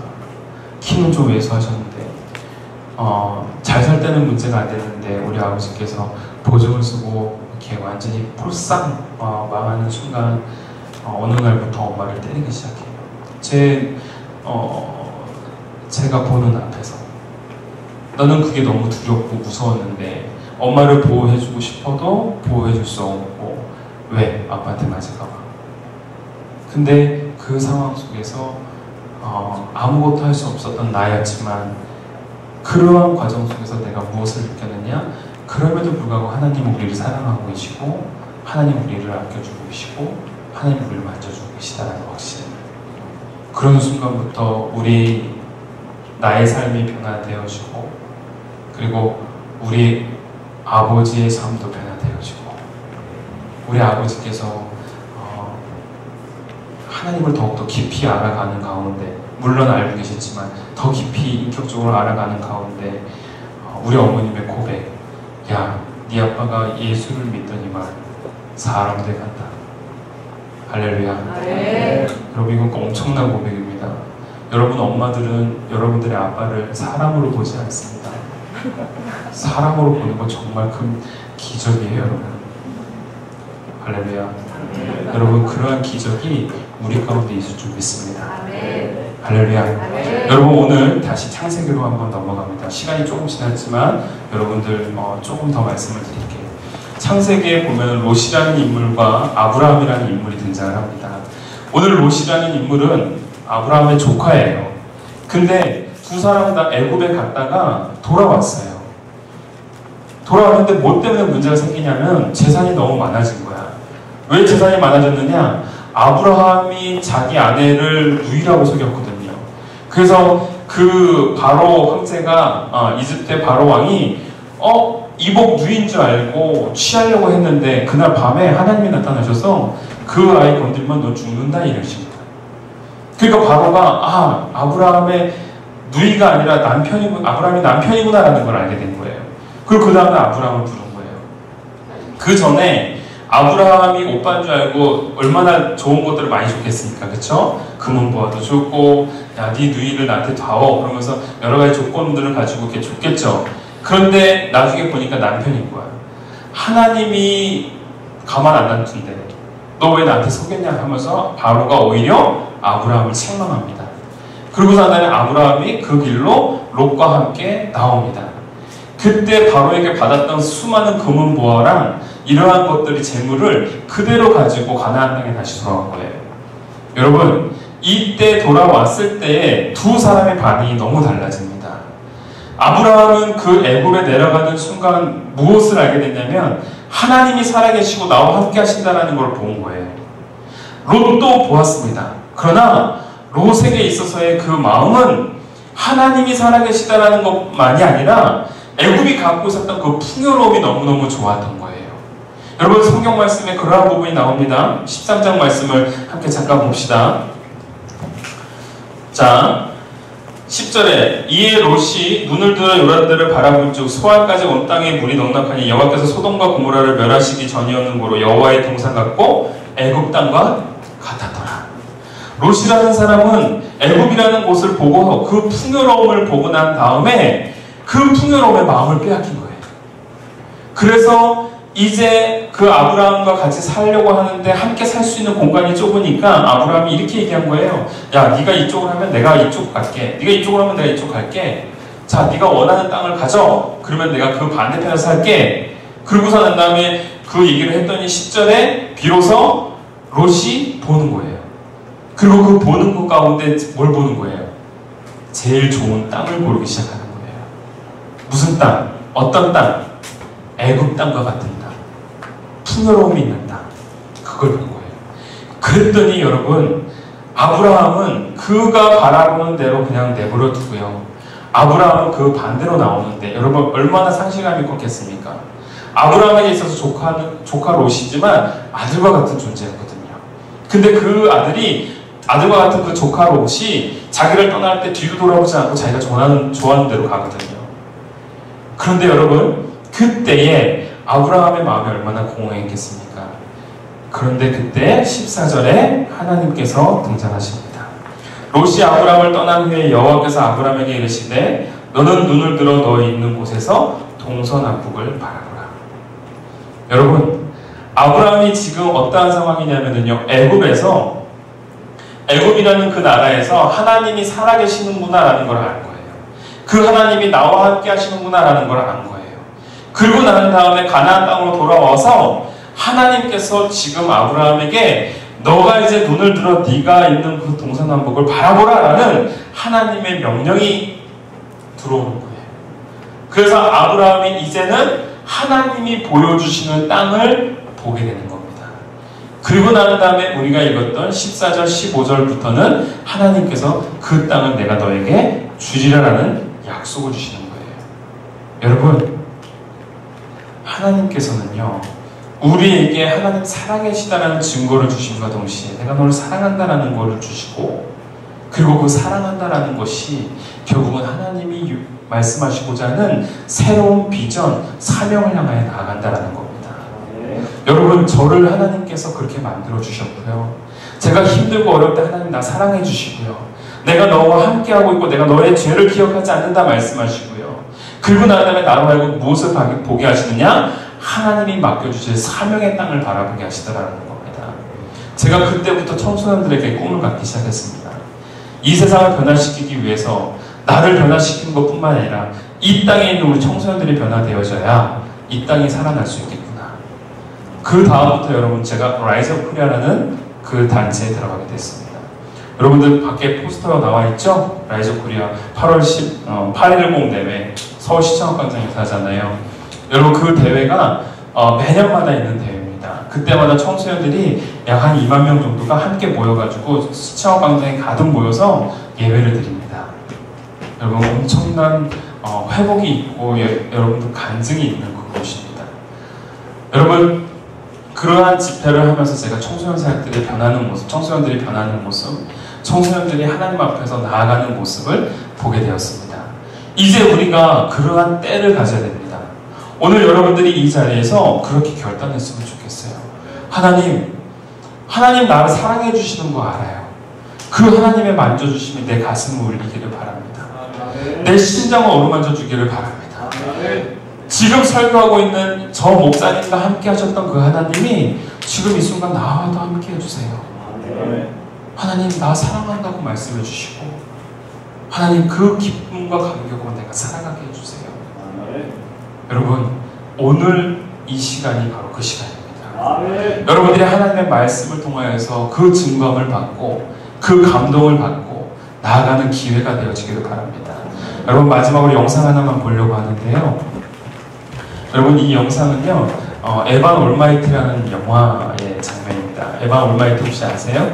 코믹 영화예요. 여러분, 코믹 영화인데 저는 코믹 영화를 사실 더 좋아합니다. 코믹 영화는 늘 극장 가서 봐요. 얼마 있으면은 이렇게 무료로 나오기도 하지만, 저는 개인적으로 이렇게 코믹 영화를 좋아하는데, 코믹 영화지만 여기 안에는 의미가 있습니다. 에반이라는 사람이 있는데 제2의 현대판 노아예요. 하나님께서 갑자기 이 에반이라는 사람한테 방주를 지으라고 해요. 뜬금없죠. 자기는 방주를 짓고 싶지가 않거든요. 왜냐하면 근데 방주를 지으라는 이유가 있습니다. 이 사람이 하나님 앞에 무릎 꿇고 기도한 게 있었거든요. 하나님, 이 세상을 변화시키는 사람이 되게 해주세요 라는 기도를 드려요. 근데 그 기도를 하나님이 들으시고요, 방주를 만들라고 하는 거예요. 근데 이 사람은 정치적으로 국회의원이 돼서 이렇게 야망을 갖고 가려고 했던 사람인데 갑자기 방주를 만들려니까 얼마나 황당해요. 그러면서 가족들이 그 황당한 그 에반이라는 사람을 떠나는 장면입니다. 그때 하나님이라는 분이 등장을 해요. 근데 하나님이 요즘에는요, 멋지고 이렇게 이러는 분이 아니에요. 깜둥이 아저씨로 등장을 합니다. 옷만 하얘요. 근데 그 하나님이라는 분이 그 아내를 만나서 회복시켜주는 장면이에요. 근데 저는 코믹 영화지만 그 장면을 보고 사실은 감동받고 울었어요. 저 사실 감동 잘 받거든요. 근데 오늘 그 감동을 우리 함께 나누고 오늘 함께 기도하기를 바랍니다. 한번 잠깐 볼까요?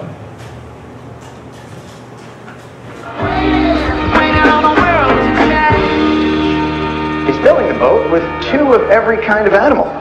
Still to be collected, 2 giraffes, 2 elephants, and 1 more jackass. He's a mook. Jerks. Don't worry about it, you guys. Come on, eat up. Not hungry. Yeah, me neither. You guys can't eat, I can't stop. Can I go to the bathroom? Me too. Okay, you'll go with them. Please. Oh, excuse me, can I get a refill, please? Coming right up. Excuse me, are you alright? Yeah. No, it's a long story. Well, I like stories. I'm considered a bit of a storyteller myself. My husband, you heard of New York's Noah? The guy who's building the ark. That's him. I love that story. Noah and the ark. You know, a lot of people miss the point of that story. They think it's about God's wrath and anger. They love it when God gets angry. What is the story about then, the ark? Well, I think it's a love story about believing in each other. You know, the animals showed up in pairs.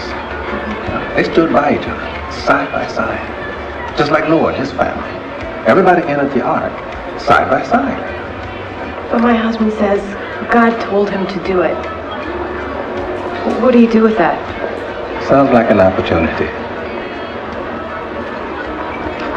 Let me ask you something. If someone prays with patience, do you think God gives them patience? Or does he give them the opportunity to be patient? If they prayed for courage, does God give them courage, or does he give them opportunities to be courageous? If someone prayed for the family to be closer, do you think God zaps them with warm, fuzzy feelings? Or does he give them opportunities to love each other? Well, I gotta run. A lot of people to serve. Enjoy.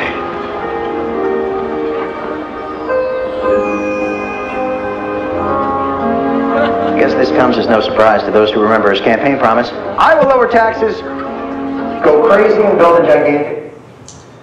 그렇습니다. 여러분들 보셨죠? 저는 개인적으로 제 삶 속에서 찬양팀 좀 나와주시고요. 저는 개인적으로 이 부분을 보면서 여러분들에게 말씀드리고 싶은 게 있습니다. 내 삶이 너무 힘들고 어렵다고요? 저는 그게 기회라고 봅니다. 제가 제 아기를 유산하고 난 다음에 그 화장실에 떨어져 있는 핏덩이를 보면서 분명 그 핏덩이 안에는 제 아이가 있었겠죠. 그거를 손에 들고서 불을 떨었습니다. 그러면서 제가 결심한 게 있습니다. 내가 다시는 이 아이와 같이 나에게 맡겨진 영혼을 보내지 않으리라.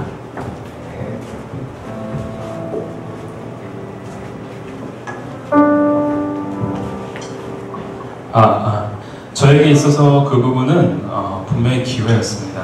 여러분, 그 기회를 여러분들이 놓치지 않았으면 좋겠습니다. 하나님 왜 내 삶 가운데 이런 어려움을 주시나요? 여러분, 기회입니다. 우리 뒤에도 우리 친구들이 있는데 우리 고등학교 3학년 친구들입니다. 생긴 건 저렇게 생겨도 여러분 나름대로 열심히 사는 친구들입니다. 어려움이 있습니다, 여러분. 어려움이 있고 아픔들도 있습니다. 그러나 제가 얘기합니다. 그게 우리에게 기회다. 우리가 하나님 앞에서 새롭게 인생을 만들어 나갈 수 있는 그러한 기회다. 여러분, 저한테도 마찬가지입니다. 제가 그 아이를 절대로 잃게 하지 않으리라 했지만 우리 아내도 그 이후에 또 3번 더 유산을 합니다. 그래서 저는 아기가 안 생길 줄 알고 그 입양 신청을 했습니다. 그러고 난 다음에 9년이 지나서 아기가 생겼습니다. 지금 벌써 4살입니다. 제발 아프지 않고 보통 3개월을 못 넘겼기 때문에 마지막으로 제 그 아이는 죽지 않았으면 좋겠다. 세 번째 유산을 했을 때는 아기가 3개월 동안 버텼습니다. 살아있는 거예요. 너무 좋은 거예요. 근데 어느 날 갔더니 이 아이가 자라질 않는 거예요. 그래서 제가 그 세 번째 아이를 유산을 하고 난 다음에 네 번째 아이, 지금 제 아이입니다. 4살인데 이 아이를 가질 때 기도했습니다. 하나님, 제발 마지막입니다. 이 아이는 3개월 전에 데려가지 마세요. 그리고 제발 심장 뛰는 소리를 들었으면 좋겠어요. 그러한 기회 저한테 주셨으면 좋겠어요. 제가 기도하고 부르짖고 부르짖었습니다. 제발 건강한 아기 좀 나오게 해주세요. 우리한테 희망을 가졌다가 절망으로 빠지는 그런 일들이 안 생겼으면 좋겠어요.